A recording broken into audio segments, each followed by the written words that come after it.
I'm jewelry designer Wendy Brandes. Thanks for watching and welcome to my channel. I'm really excited to follow up on a couple of previous videos I did about Judith Boyd, who is the newest and at 76 the oldest model to star in my latest brand campaign. I'm so proud of Judith in these photos. If you click the link above, you'll see a video that shows all of the final selects from the shoot. And you might notice that Judith's face is entirely unretouched. I've gotten overwhelmingly positive responses to these photos, but some people were a little shocked to see the real skin of a fashion model who's in her 70s. Interestingly enough, one of the people who was shocked was Judith herself, and that's even though she has always come out swinging against age discrimination with her own blog, which is called the Style Crone. I got to know Judith originally through blogging. She launched the Style Crone in 2010. I've been blogging since 2007, and those were really the glory years for what now I consider OG fashion bloggers, and we all knew each other. And I've known her a long time online, but for this shoot, this was the first time I got to meet her face to face. Now here's some background information on me and models in general. I, believe it or not, do not have millions of dollars every year to spend on big seasonal campaigns. And it's important that I invest in my jewelry designs and product photos of the jewelry designs. So doing a model shoot is a very rare thing for me. I've been in business since 2005, and the shoot with Judith is the third time I've worked with models. The first model I worked with was Tina J, and that was in 2012, which was already 7 years after I started my company. And the only thing that really inspired me to do it was that I was so tired of the sameness I saw in fashion ads and in ads for fashion adjacent industries like fine jewelry. And by sameness, I mean whiteness. And I just decided I had this tiny bit of opportunity and tiny budget to do something a little different and show that jewelry is for everyone, and that's what really made me do it. Not the fact that I needed or could afford a shoot, but that she was beautiful and I wanted to share her photos with the world. After Tina J, I waited another 6 years till 2018 when I did a shoot with Trisha Akello, who you can see wearing my onyx and diamond cleaves swan earrings, as well as other pieces. Also that same year, I worked with model Grace Ming, who I picked out for her naturally blue fingers. Just kidding, not only did she not have blue fingers, she didn't have blonde hair, but as you can see, she looks fabulous in all the jewelry. And I figured that was that for the next 6 or 7 years. However, I was scrolling through Judith Boyd's Style Crone Instagram account, as I tend to do, and admiring her beautiful styles, her amazing collection of vintage hats, and she has the most beautiful and welcoming and sincere smile. I always find myself smiling back at her Instagram account. And then I came upon a few photos that were different. They're very what we would call editorial, very fashion forward, very serious, and I was blown away.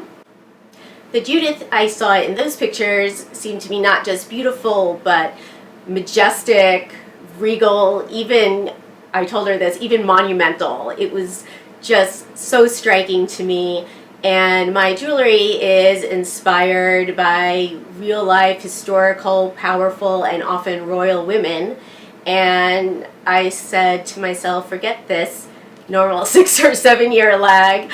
I have to do a shoot with Judith as soon as possible, and I emailed her right then. Now Judith lives in Denver and I live in New York, so this was going to be a bit of a challenge, but she came out to New York for Fashion Week this February. She was walking the runway and in fact opening the show for Denver-based women's wear designer C.R. Lee. I managed to get together a whole team on a Sunday for an all-day shoot that made Judith the face of what I'm calling my Immortal style campaign. I started rolling out the photos from the Immortal Style campaign in May, this past May, and before I really released them, I prepped the video about them, and you can click above to see that video. And so I filmed all that before I had put the photos out to anyone. I was just going to drop them in after, and before Judith had seen them. Obviously, Judith saw previews of the photos on the set, but she didn't know which ones we were going to go with. And I didn't really have a chance to show her before revealing the whole shoot, because what happened was that our photographer, as one did very light retouching on her skin, and we had him undo it. So I didn't really have a chance to show her. I didn't want to show her photos that had been retouched and then shock her with photos that hadn't been. So she just kind of had to wait along with everyone else to see the results. Honestly, I was worried about Judith's reaction to the final photos. First, as people say, a smile is an instant facelift. You're always going to look good when you smile. Even people think they don't have a good smile. And Judith, like me, is someone who smiles for photos all the time.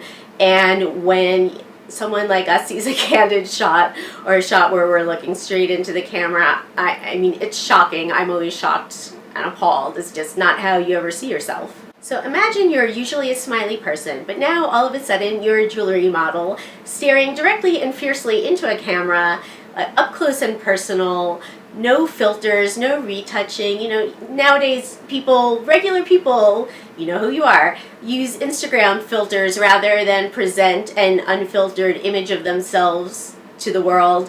And I'm having someone like zoomed in on earrings right next to your face, and there's no alteration whatsoever.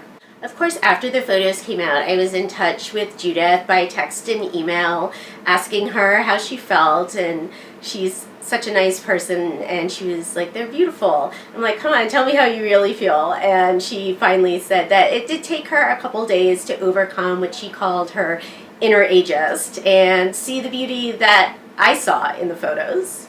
Then just the other day, Judith was putting together her blog post on the shoot. She waited till we had rolled out a substantial number of the photos, so we got to introduce our own photos here at Wendy Brandes Jewelry. And she wanted to speak to me by phone, and we had a great conversation.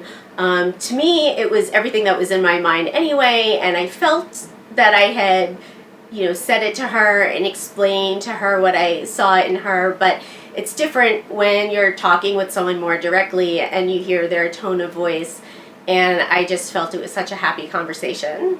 So I told Judith my reaction to that earlier Instagram shoot that had inspired me, using the words that I just used a couple moments ago here, that her photos were majestic, that they were regal, that they were monumental, and that spoke to me as far as my jewelry. In my photos of Judith, I see a queen. Queen Elizabeth I from the 16th century, Tudor England, is one of my big jewelry inspirations. And a queen, and Elizabeth in particular, a queen does not smile brightly at her subjects in her official portrait. A queen commands obedience with an unflinching gaze. Images of Elizabeth I would have been created deliberately to enforce her authority, to inspire awe, to make her monumental, on a kind of plus side, to make people feel that they would be safe under her protection and under her rule. It's not about seeing approachable, friendly, sexual, any of it. It's to say that I am here and I've got nothing to hide. I literally put a solid gold crown on Judith's head for some of these photos. And it was my Queen of Scots snake tiara, and I specifically had Judith model my skull and snake jewelry in this immortal style shoot, not just because it's great to show that those kind of images, jewelry themes are for everyone, not just punks or teenagers, but that they do convey some kind of, they can be fearsome to some people. I have, people love skulls and snakes and dragons, so, there are a lot of people like that. They love my jewelry, but every once in a while, someone says they feel threatened by a skull image or scared by a snake image. And you know what I say? I say good. My jewelry is about power. It's about female power, and that's not just the theme behind my creativity. It's been the interest and purpose and driver of my entire life. And right now, Judith is the representation of all of that for me, and she is the queen of immortal style and Wendy Brandes Jewelry. And if you are scared to meet her eye, then bend the knee. You can check out the links below this video for Judith's post, news coverage of this campaign. Check her out at stylecrone.com and Style Crone on Instagram. Look for the jewelry on wendybrandes.com, and stay tuned for my next empowering video.